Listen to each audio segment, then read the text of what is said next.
Sejarah perkembangan ilmu peluang. Assalamualaikum warahmatullahi wabarakatuh. Halo semua, salam sejahtera untuk kita semua. Shalom, Om Swastiastu, Namo Buddhaya, salam kebajikan. Perkenalkan, saya Safia Fenisar Polyama dengan NIM 4134225057. Saya berasal dari program studi statistika dan pada kesempatan kali ini untuk memenuhi tugas filsafat ilmu, saya akan menjelaskan mengenai perkembangan ilmu peluang. Untuk itu, tanpa berlama-lama lagi, langsung saja kita mulai. Pengetahuan mengenai peluang atau probability ini diawali oleh adanya pertanyaan seorang bangsawan Prancis yang juga penjudi yang bernama Chevalier de Marais kepada Pascal. Penjudi tersebut ingin mengetahui bagaimana pola pembagian uang taruhan pada suatu perjudian apabila permainannya itu terpaksa dihentikan sebelum selesai. Kemudian pertanyaan ini menjadi bahan pertukaran pikiran antara Pascal dan Fermat melalui surat. Dari surat menyurat antara kedua pemikir inilah kemudian timbullah dasar-dasar cabang matematika yang dinamakan hitung peluang atau The Theory of Probability pada tahun 1654.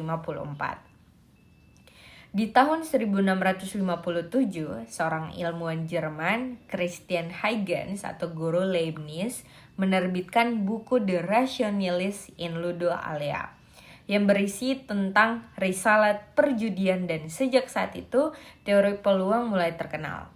Perkembangan pesat terjadi pada abad ke-18 yang dipelopori oleh Jacob Bernoulli dan Abraham de Moivre pada tahun 1667 hingga 1754.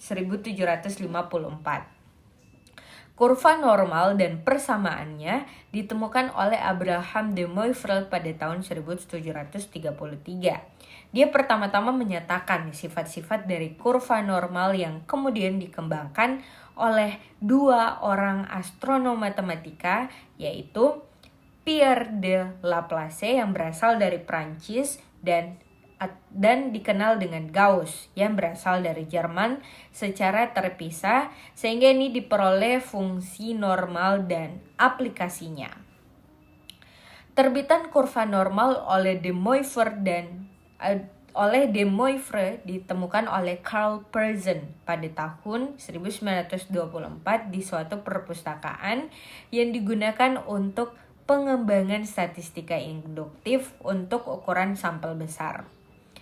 Adolf Quetelet mempopulerkan sebaran normal ini pada bermacam-macam data, biologi, dan sosial.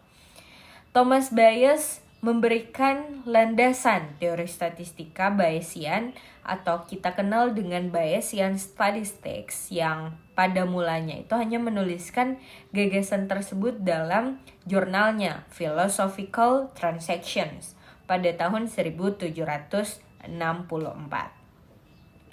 Dewasa ini Bayesian sering dipakai oleh para teoretikus genetika kuantitatif secara eksklusif dan juga pada ilmu-ilmu keteknikan, kesehatan, dan lain-lain sebagainya.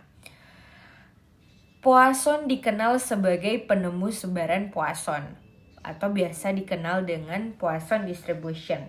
Ini telah memberikan landasan teori untuk rare event yang dituangkan dalam tulisannya Recherches sur la Probabilité pada tahun 1837. Teori Poisson ini banyak digunakan dalam dunia industri, manajemen, transportasi, biologi, dan lain-lain sebagainya. Pada tahun 1812, Pierre de Laplace kemudian memperkenalkan ide baru dan teknik matematika dalam bukunya Teori Analytique des Probabilités. Laplace mulai menerapkan peluang pada banyak permasalahan saintifik dan praktis, tidak hanya pada permainan judi saja. Jadi walaupun hitung peluang ini diawali di atas meja judi, ilmu ini telah menjadi pengetahuan yang sangat bermanfaat bagi peri kemanusiaan di dalam statistika, teori peluang yang melandasi inferensia statistika atau statistika induktif ini yang menjadi cikal bakal statistika modern. Sekian penjelasan mengenai perkembangan sejarah ilmu peluang. Semoga bermanfaat untuk kalian semua. Terima kasih. Wassalamualaikum warahmatullahi wabarakatuh.